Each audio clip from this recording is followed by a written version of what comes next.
बिस्मिल्लाहिर्रहमानिर्रहीम। अस्सलाम वालेकुम स्टूडेंट, मैं हूं Wajid Ali combo, chemistry first year chapter 5 और आज हम टॉपिक पढ़ने जा रहे हैं हाइड्रोजन स्पेक्ट्रम। स्टूडेंट, इस टॉपिक में हम हाइड्रोजन स्पेक्ट्रम, उसकी spectral series, Lyman, बामर, Paschen, bracket, fund series, origin of hydrogen spectrum और फिर बाद में हम कैलकुलेट करेंगे the frequency, the wave number and the energy of various spectral lines. ये आज के लेक्चर में हमारे डिस्कशन है, हमारे टॉपिक्स हैं। आइए हम आगाज करते हैं हाइड्रोजन स्पेक्ट्रम से। स्टूडेंट, पहले हमने हाइड्रोजन स्पेक्ट्रम बनता कैसे है, यानी फॉर्मेशन ऑफ हाइड्रोजन स्पेक्ट्रम। हमने जो लास्ट लेक्चर पढ़ा था जिसपे हमने spectrum, continuous spectrum, emission spectrum, atomic spectrum, atomic spectrum आगे फिर दो किस्म का, एटॉमिक एमिशन, एटॉमिक अब्जॉर्प्शन, ये सारी चीजें हमने लास्ट लेक्चर में डिस्कस की हुई है। उसी लेक्चर में हमने हाइड्रोजन को एग्जाम्पल बनाकर हमने atomic emission spectrum of hydrogen और फिर atomic absorption spectrum of hydrogen भी स्टडी किया था। आइए आज फिर हम हाइड्रोजन स्पेक्ट्रम की फॉर्मेशन उसको देखते हैं। हाइड्रोजन स्पेक्ट्रम फॉर्मेशन में मेरे पास ये डिस्चार्ज ट्यूब है। डिस्चार्ज ट्यूब में हमने हाइड्रोजन गैस को लिया और इस डिस्चार्ज ट्यूब में हाइड्रोजन गैस को लो प्रेशर पे लेते हैं। इसमें हाइड्रोजन एटम की तादाद बहुत ज्यादा है। आप इस डिस्चार्ज ट्यूब को बैटरी से कनेक्ट करेंगे at very low pressure, high voltage battery, तो आप इस गैस में से, हाइड्रोजन गैस में से इलेक्ट्रिक डिस्चार्ज पास करवाएंगे। जब आप इलेक्ट्रिक डिस्चार्ज पास करवाएंगे, हाइड्रोजन एटम एक्साइटेड स्टेट में जाएंगे। डी एक्साइटेशन पर दे अमिट रेडिएशन और हमारे पास ये ब्लूइश रेडिएशन अमिट होगी। This bluish radiation when pass through a slit and then through a prism, we get the hydrogen spectrum. This spectrum consist of a lot number of spectral lines. These spectral lines fall in ultraviolet, visible and infrared region. हम अपनी जो naked eye है, हम इससे सिर्फ और सिर्फ visible region की जो रेडिएशन है उनको अब्सॉर्ब कर सकते हैं, उन स्पेक्ट्रल लाइन को अब्सॉर्ब कर सकते हैं। तो विजिबल रीजन में जो हमारे पास स्पेक्ट्रल लाइंस आ रही हैं, जो हमें नजर भी आती हैं, वो है रेडिश कलर में है, ब्लूइश येलो है, ब्लूइश ग्रीन है, फिर ब्लू है और फिर वायलेट कलर की। लेकिन जो यूवी रीजन में है, जो आईआर रीजन में है स्पेक्ट्रल लाइन, उनको हम नहीं देख सकते। हाँ, उनको स्पेक्ट्रोमीटर से हम स्टडी कर सकते हैं। ये जो हमारे पास हाइड्रोजन स्पेक्ट्रम आया, इसके अंदर ये जो स्पेक्ट्रल लाइंस है, these spectral lines are categorized into various groups और it should be kept in mind the group of spectral line is called spectral series. तो हमारे पास यहां पे स्पेक्ट्रल सीरीज के 5 ग्रुप्स हासिल होते हैं। उनमें हमारे पास स्पेक्ट्रल सीरीज एक है लाइमन सीरीज,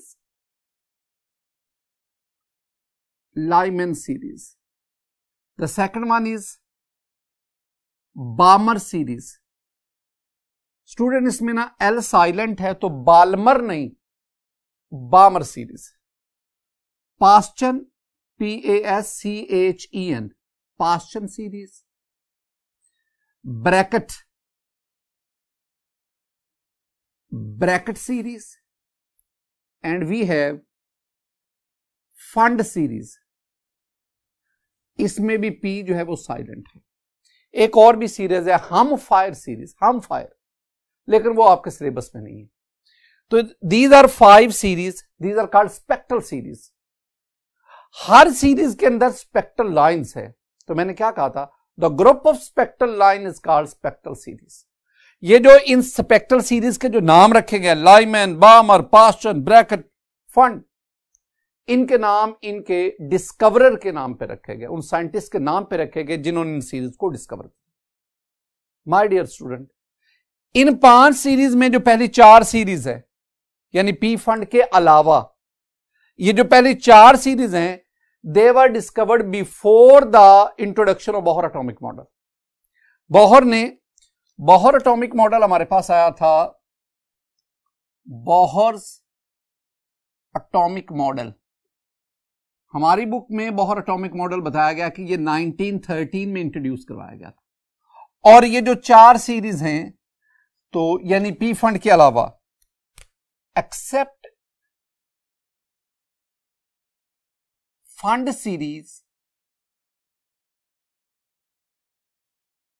सीरीज के अलावा बाकी जो चारों सीरीज हैं, they were introduced before the Bohr atomic model. Other spectral series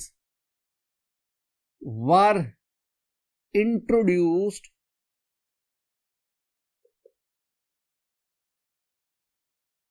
before Bohr's model। अब जो बोहर एटॉमिक मॉडल है, इसको पेश करने के, इसको इंट्रोड्यूस करवाने के 2 ऑब्जेक्टिव्स थे, 2 मकासद थे। एक तो बोहर जो है इन स्पेक्ट्रल सीरीज की ओरिजिन को एक्सप्लेन करना चाहता था कि जो स्पेक्ट्रल सीरीज है, इनमें स्पेक्ट्रल लाइन वो कैसे ओरिजिनेट होती है, कैसे बनती है। और दूसरा हमने पढ़ा था कि Bohr wanted to rectify the Rutherford atomic model. तो बोहर क्या करना चाहता था? बोहर अपने एटॉमिक मॉडल में he wanted to know the origin of spectral lines।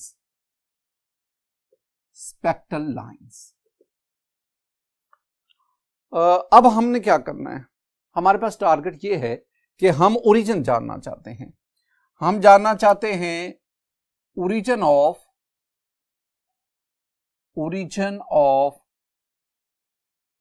Spectral lines.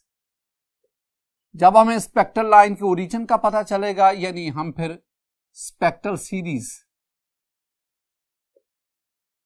In spectral series को भी थारोली डिस्कस कर सकेंगे। Origin of spectral lines in hydrogen spectrum. इसके लिए स्टूडेंट, मेरे पास ये एक हाइड्रोजन एटम है, न्यूक्लियस के गिर्द these are various orbits, circular path orbits.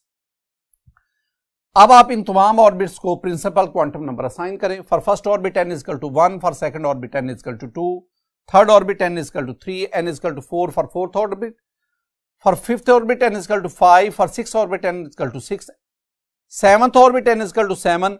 और ये मैं बाहर एक लाइन लगा रहा हूं, ये बताती है इन्फिनिटी।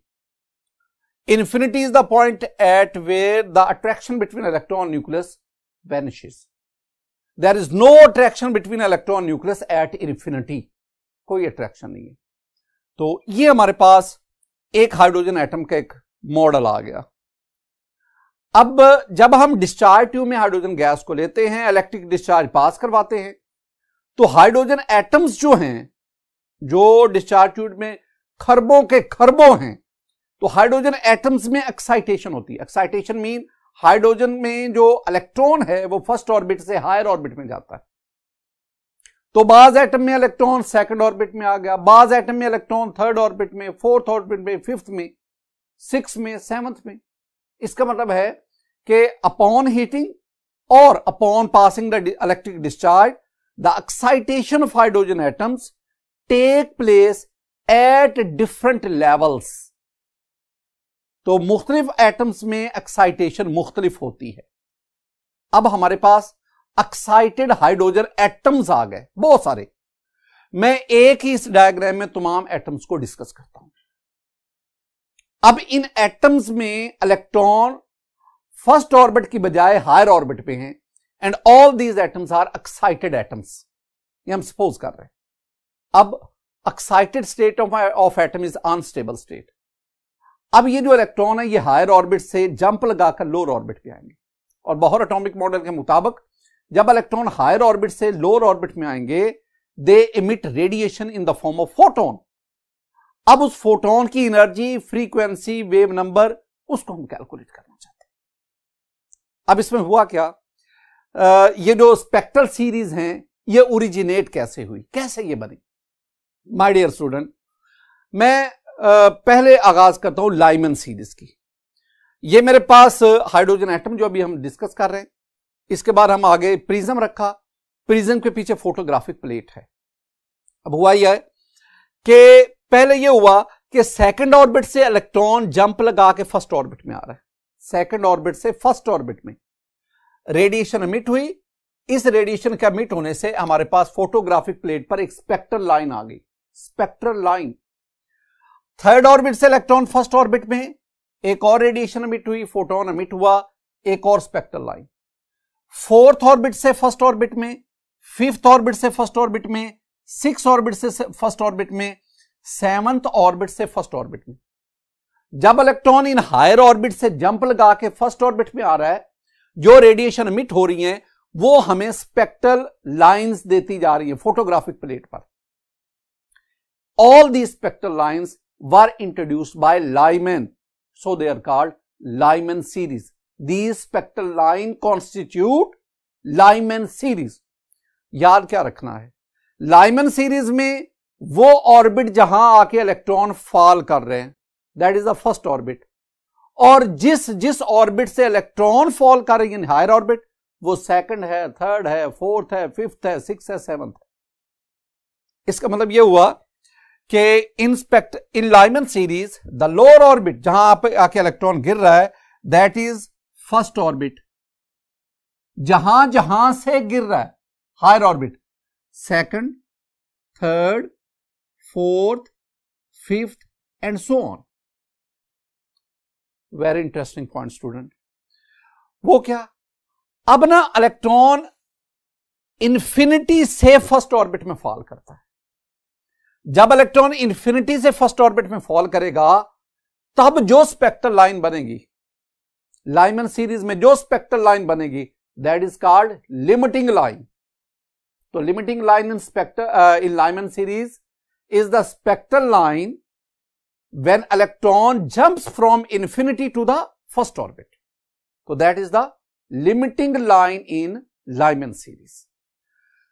तो अब हम आगे, ये जो हमारे पास स्पेक्ट्रल लाइंस आई इन लाइमन सीरीज, अगर आप इनकी फ्रीक्वेंसी, इनकी वेव नंबर, इनकी वेव लेंथ, अगर आप इलेक्ट्रोमैग्नेटिक स्पेक्ट्रम से टैली करें ना, तो इनकी जो प्रॉपर्टीज है इन स्पेक्ट्रल लाइन की, लाइमन सीरीज की जो स्पेक्ट्रल है, इनकी जो प्रॉपर्टीज है, they tally the UV region, ultraviolet reason.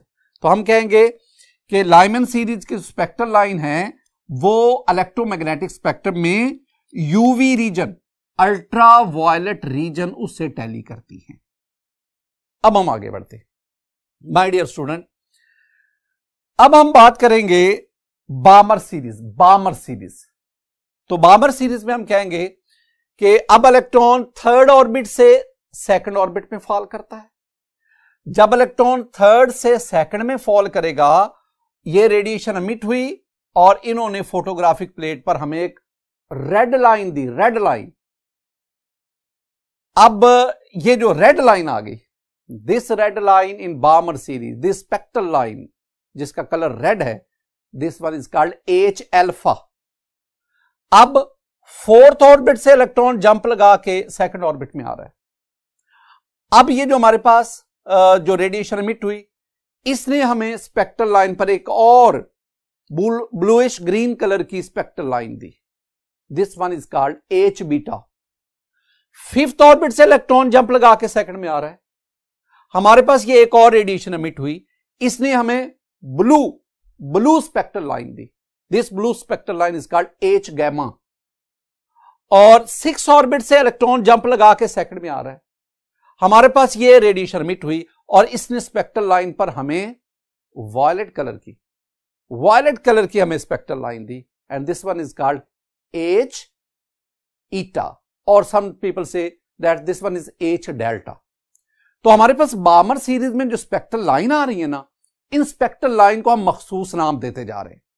The first line in Balmer series, spectral line in Balmer series called H alpha, second spectral line is called H beta, third spectral line is called H gamma, fourth spectral line is called H delta और H eta, and so on.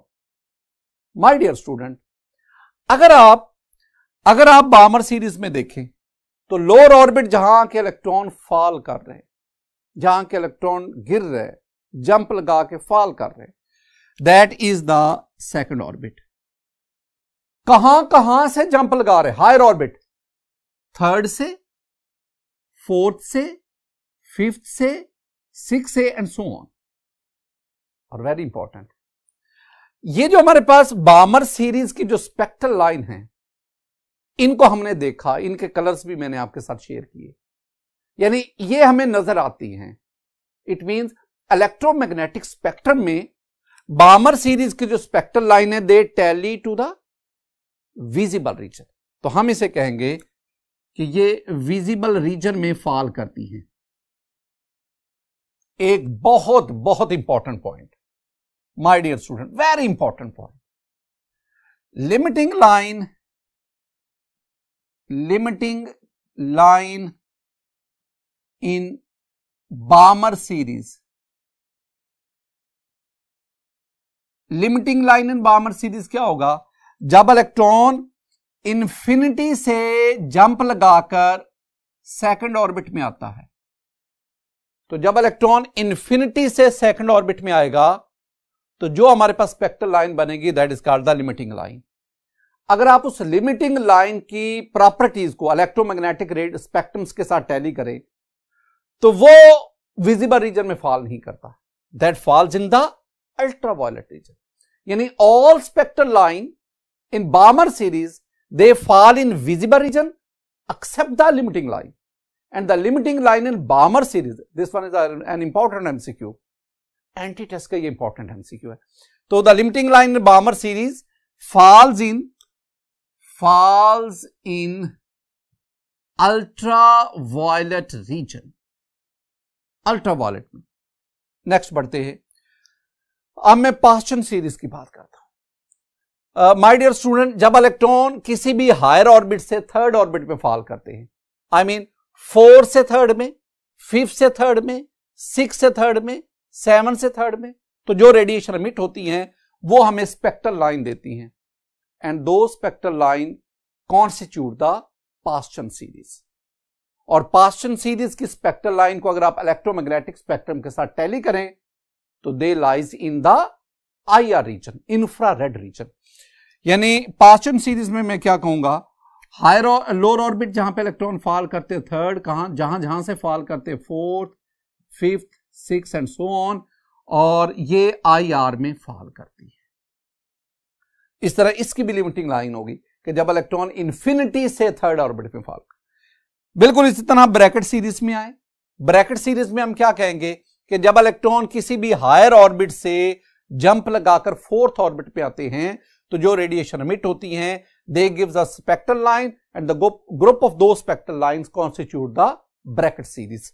यानी higher orbit इसमें, lower orbit जहां fall करती, fourth, higher orbit जहां से fifth, six, seventh, और they also falls in IR region. अब आ जाए फंड सीरीज। फंड सीरीज में हम क्या कहेंगे, when the electron from higher orbit falls into the fifth orbit, the spectral lines obtained which constitute the fund series. इसमें lower orbit fifth, higher orbit sixth, seventh, infinity आप ले लें, and they also lies in the IR. अब अगर आप इनको देखें ना, ब्रैकेट सीरीज, फंड सीरीज, किसी हद तक पास्चन सीरीज, इनकी स्पेक्ट्रल लाइन इतनी क्लोज होती है कि इस हाइड्रोजन स्पेक्ट्रम का वो एंड जिधर ये सीरीज है, स्पेक्ट्रल लाइन इतनी क्लोज है कि हमें कॉन्टिन्यूस स्पेक्ट्रम का गुमान होता है। और लाइमन बामर, इसमें स्पेक्ट्रल लाइन के दरमियान डिस्टिंक्टिव वाज़े डिफरेंस है, दूर दूर है स्पेक्ट्रल लाइन। तो हाइड्रोजन स्पेक्ट्रम का वो एंड, वो सिरा जिधर ये लाइमन बामर सीरीज है, that seems to be the atomic spectrum, और वो सिरा जिधर ये ब्रैकेट और फंड सीरीज हैं जिसमें स्पेक्ट्रल लाइन वेरी क्लोज, ऐसे लगता है जैसे वो कंटिन्यूस है, तो वो ऐसा लगता है जैसे वो कंटिन्यूस स्पेक्ट्रम बन गया। स्टूडेंट, ये कुछ बातें थी जो हमने हाइड्रोजन स्पेक्ट्रम में पढ़ी है। अब हम आगे बढ़ते हैं। Calculating energy, frequency and wave number of spectral line. ये जो वेरियस स्पेक्ट्रल सीरीज में जो स्पेक्ट्रल लाइंस हैं उनकी एनर्जी, फ्रीक्वेंसी, और all these calculation based on Bohr atomic model. Bohr atomic, अब पहले ना मैं कैलकुलेशन ऑफ एनर्जी की तरफ बढ़ता हूं। एनर्जी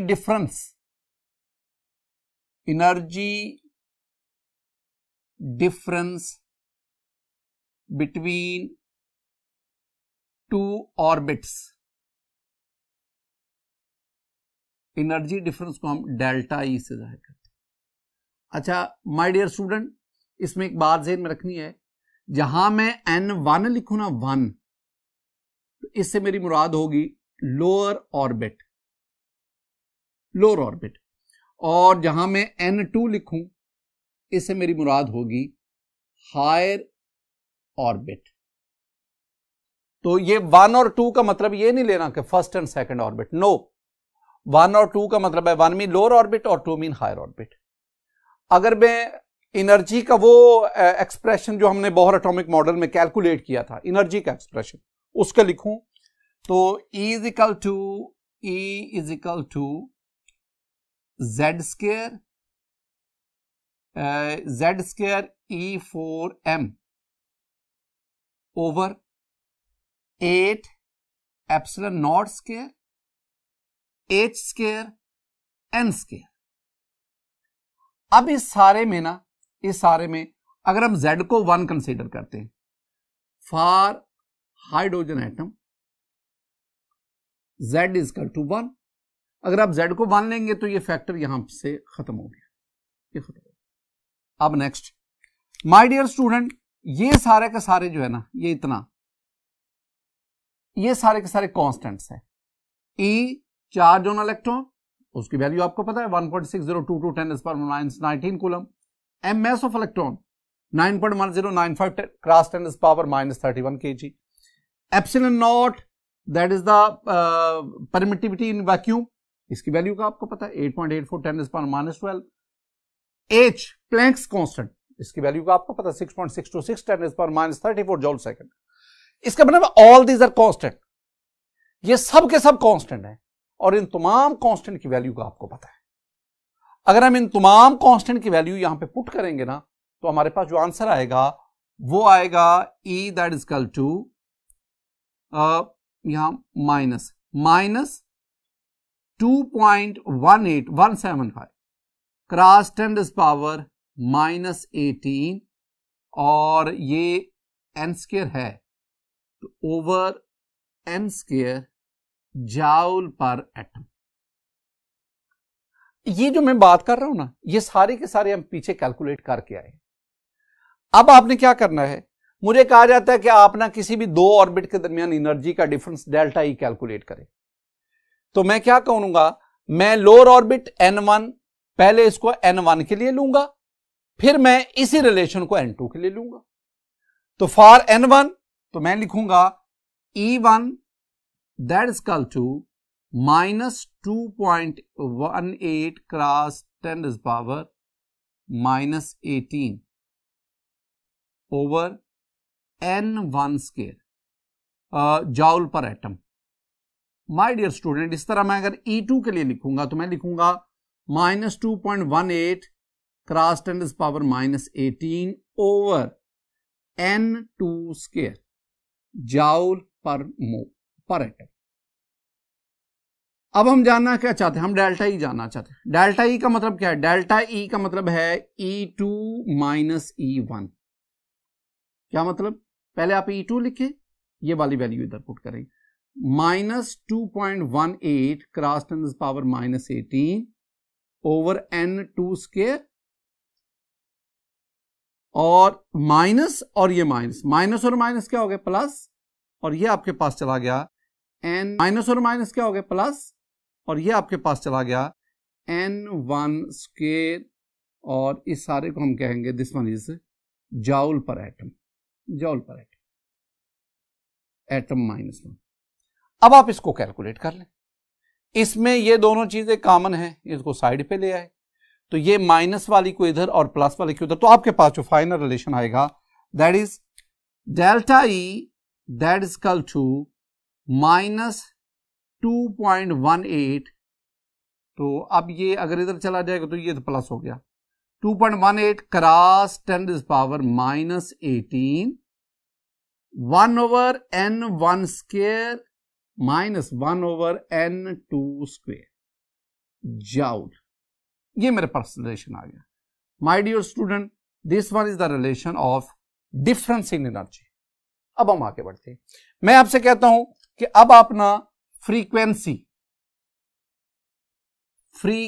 इसका रिलेशन ले ले, तो वेरी सिंपल। अगर हम प्लैंक्स इक्वेशन को देखें तो delta E that is equal to H nu, and nu is the frequency. अगर आप फ्रीक्वेंसी को लाना चाहते हैं तो एच द डिनोमिनेटर में आ जाएगा। इसका मतलब है इस सारी वैल्यू के नीचे क्या आ जाएगा, एच, और एच आप जानते हैं H is the Planck's constant. तो आपके पास ये क्या आ गया, ये आ गया nu that is equal to, ये आ गया डेल्टा 2.18 क्रॉस 10⁻⁻18 ओवर एच, और ये हमारे पास आ गया 1/n1 square minus 1/n2 square. और चूंकि ये फ्रीक्वेंसी है तो लिहाजा आपके पास ये आएगा हर्ट्ज।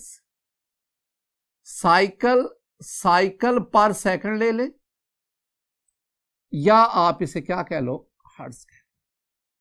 इस तरह इस फॉर्मूला के तहत दो ऑर्बिट के दरमियान जो फोटोन अमिट होता है, आप उस फोटोन की फ्रीक्वेंसी को मालूम कर सकते हैं। आपने सिर्फ उन ऑर्बिट के एन की वैल्यू पुट कर दी, n mean principal quantum number. My dear student, हम आगे बढ़ते हैं। जब हम आगे बढ़ते हैं तो मेरे पास अब आ गया wave number.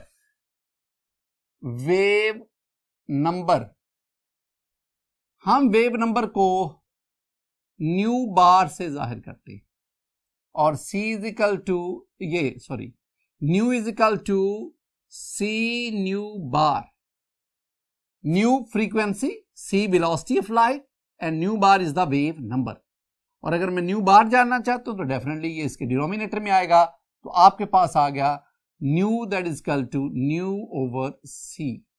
What is nu? Nu is this one. इसका मतलब हुआ कि अब आप इस सारी वैल्यू के नीचे क्या लिखोगे, सी आ गया।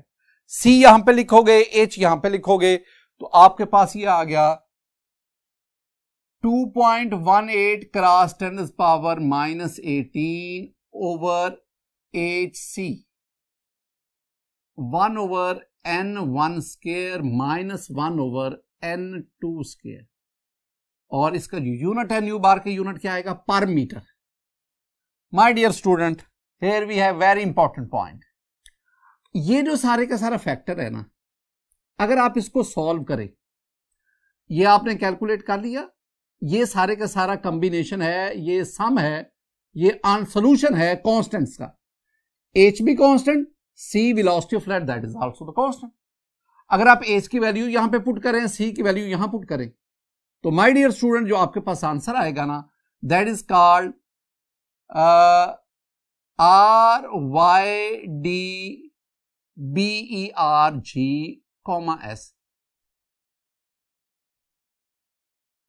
इस सब को सॉल्व करो। सॉल्यूशन के बाद जो आपके पास आंसर आएगा 1.09678 क्रॉस 10⁻7 पर मीटर, ये आंसर आएगा इस सारे। और इस वैल्यू को हम क्या कहते हैं, Rydberg constant. RYDBERG, Rydberg constant. हम ना इसको बाद दफा ना आर से, कैपिटल आर से भी रिप्रेजेंट करते हैं। तो इस सारे का इसका मतलब हुआ कि आपके पास वेव नंबर क्या आ गया, वेव नंबर मेरे पास आ गया इस सब की जगह पर रेजबर्ग कांस्टेंट की value 1.09678 cross 10⁻7 1/n1 square minus 1/n2 square, और पर मीटर ये यूनिट आ गया। ये हमारे पास वेव नंबर कैलकुलेट करने का फॉर्मूला आ गया। How to calculate the wave number of radiation emitted when electron jumps from one orbit to the other। तो वेव नंबर कैलकुलेट। अब आपको मैं टारगेट देता हूं। टारगेट क्या है, आप लाइमन सीरीज और बामर सीरीज, इसकी कुछ स्पेक्ट्रल लाइन की वेव नंबर कैलकुलेट करें। वेव नंबर मसलन मेरे पास है बामर series, sorry let's start from Lyman series. Lyman series में जेन में रखना है कि जो n1 है, n1 लोअर ऑर्बिट जहां इलेक्ट्रॉन फॉल करता है वो है 1, N2 I mean higher orbit जहां जहां से इलेक्ट्रॉन आके फॉल करता है, जंप लगाता है, that is second, third, fourth, fifth and so on. अगर मैं first spectral line in Lyman series में जो पहली स्पेक्ट्रल लाइन है उसकी मैं वेव नंबर कैलकुलेट करना, तो माय डियर स्टूडेंट पहली स्पेक्ट्रल लाइन कब बनेगी? जब इलेक्ट्रॉन सेकंड ऑर्बिट से जंप लगा के किस में आएगा? First orbit. यानी पहली स्पेक्ट्रल लाइन के लिए N1 वो है फर्स्ट ऑर्बिट और N2 आपके पास क्या आएगा? That is the 2। तो मेरे पास जो वेव नंबर आएगी ना, wave number that is equal to 1.09678 cross 10⁻⁷। अब 1 ओवर N1 और N1 मेरे पास क्या क्या है? 1 का स्क्वायर माइनस 1 ओवर N2 और ये N2 मेरे पास 2 है, 2 का स्क्वायर इसको, और ये पर मीटर में आंसर आएगा, यूनिट आप। माय डियर स्टूडेंट इसको सॉल्व करें। जब आप इसको सॉल्व करेंगे तो जो आपके पास आंसर आएगा that is 82.26 cross 10⁵ per meter. So this one is the wave number of spectral line which is obtained when electron jumps from second orbit to the first orbit. Similarly, अगर मैं आपसे कहूं कि my dear student जो second है, second spectral line, आप second spectral line की wave number बताएं। सेकंड स्पेक्ट्रल लाइन के लिए N1 वो 1 है जब हम लाइमन सीरीज की बात कर रहे हैं। N2 जहां जहां से इलेक्ट्रॉन जो है वो जंप लगा सकता है, तो वो सेकंड के लिए हम क्या करेंगे? थर्ड ऑर्बिट से जंप लगा, ये 3।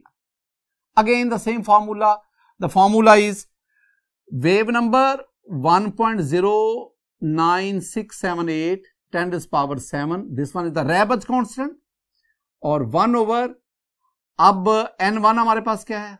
1 का स्क्वायर माइनस N2 हमारे पास क्या है? 3 का स्क्वायर, ये आपके पास पर मीटर। तो स्टूडेंट इसको कैलकुलेट करें। जब आप कैलकुलेट करेंगे ना, वेरी सिंपल कैलकुलेटर की मदद से आप इसको कैलकुलेट कर लें, the answer will be 97.49 cross 10⁵ पर मीटर।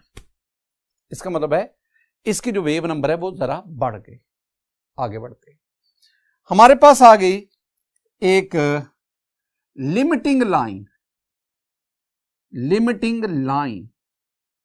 स्टूडेंट लिमिटिंग लाइन क्या होगी? जब इलेक्ट्रॉन इंफिनिटी से फर्स्ट ऑर्बिट में फॉल करेगा तो जो स्पेक्ट्रल लाइन बनती है that is called the limiting line.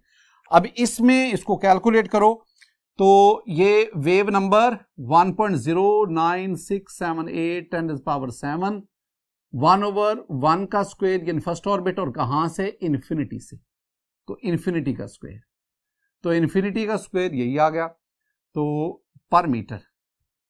My dear student इसको कैलकुलेट करेंगे, द आंसर विल बी, अगर मैं, वैसे तो यही आ गया ना आंसर 1.0, तो अगर मैं 10⁵ के सेंस पे लिखूंगा तो मैं लिख दूंगा 109.678 क्रॉस 10⁵ पर मीटर। ये सारे का सारा ना स्क्वायर ब्रैकेट के अंदर सबका आंसर आ गया 1, तो इसका मतलब है आपका जो ये आपका आंसर आएगा, and this one is the value of wave number for limiting line in Lyman series. Similarly अब मैं आपसे कहता हूं कि आप ना बामर सीरीज में चले जाओ। बामर सीरीज, और बामर सीरीज क्या है? बामर सीरीज में जो लोअर ऑर्बिट जहां इलेक्ट्रॉन आके फॉल करेगा वो सेकंड है, और higher orbits, possible higher orbits जो हैं वो आपके पास थर्ड है, फोर्थ है, फिफ्थ है, सिक्स एंड सो ऑन। और इसमें एक हमारे पास लिमिटिंग लाइन भी आती है जब इन्फिनिटी से इलेक्ट्रॉन जंप लगाकर सेकंड ऑर्बिट। यहां भी सेम कैलकुलेशन। अब आपने क्या करना है? आपने बामर सीरीज में जो फर्स्ट लाइन है, फर्स्ट लाइन जिसे हम H अल्फा कहते हैं और जिसका कलर जो है वो रेड है, जो विजिबल रीजन में फॉल करती। हम इस एच अल्फा यानी फर्स्ट लाइन इसकी वेव नंबर कैलकुलेट करना चाहते हैं। तो इसके लिए n1 यानी लोअर ऑर्बिट सेकंड, n2 जहां से जंप लगाएगा वो क्या है थर्ड। तो आपने जो रिलेशन निकाला उस रिलेशन में n1 इसकी जगह पे 2 लगाओगे, 2 का स्क्वायर, 2 2 4 आ गया, और n2 वो 3 का स्क्वायर, और 3 का स्क्वायर क्या आ गया 3 3 9। तो 1/4 माइनस 1/9, दोनों का 4 9 का एलसीएम ले लें। एलसीएम लेने के बाद आप इसको सॉल्व करें, जो स्क्वायर ब्रैकेट के अंदर आंसर आएगा उसको रेबर्स कांस्टेंट के साथ मल्टीप्लाई करें। तो आपके पास जो वेव, मैं उसको डायरेक्ट कर रहा हूं, तो माय डियर स्टूडेंट, जो आपके पास आंसर आएगा आप उस आंसर को, यानी आपके पास आंसर आएगा 15.234 क्रॉस 10⁵ पर मीटर। इसी तरह आप सेकंड लाइन, जब इलेक्ट्रॉन जो है वो फोर्थ ऑर्बिट से सेकंड ऑर्बिट में फॉल करता है और उस सेकंड लाइन को हम कहते हैं एच बीटा। इस तरह थर्ड लाइन, जब इलेक्ट्रॉन फिफ्थ ऑर्बिट से सेकंड में फॉल करता है, तो यहां पे 2 का स्क्वायर, यहां पे 5 का स्क्वायर, सॉल्व करो, जो स्क्वायर ब्रैकेट में आंसर आया रेबर्स कांस्टेंट से मल्टीप्लाई करो, तो आपके पास वेव नंबर की वैल्यू आती है। बिल्कुल इसी तरह स्टूडेंट, आपने बामर सीरीज में जो आपके पास लिमिटिंग लाइन आती है, जब इलेक्ट्रॉन फॉल करता है इन्फिनिटी से सेकंड ऑर्बिट में, तो यहां पे 2 का स्क्वायर और यहां पे इन्फिनिटी लेंगे, तो आपके पास जो आंसर आएगा उसको आप इसके साथ मल्टीप्लाई करेंगे और आपके पास उस लिमिटिंग लाइन की वेव नंबर कैलकुलेट हो जाएगी। तो ये बाकी जो काम है ये आप खुद अपने तौर पे प्रैक्टिस करेंगे। आज के इस लेक्चर में स्टूडेंट हमने hydrogen spectrum, origin of hydrogen spectrum, various spectral series in hydrogen spectrum, और फिर बाद में हमने उन स्पेक्ट्रल जो लाइंस हैं उनकी फ्रीक्वेंसी को, उनकी वेव नंबर को कैलकुलेट किया। मेरी दुआ है कि अल्लाह ताला आप पर अपना फजल और करम फरमाए। अल्लाह ताला आपको सच्चाई पर कायम रहने और सच्चाई को फैलाने की तौफीक दे। अस्सलामु अलैकुम।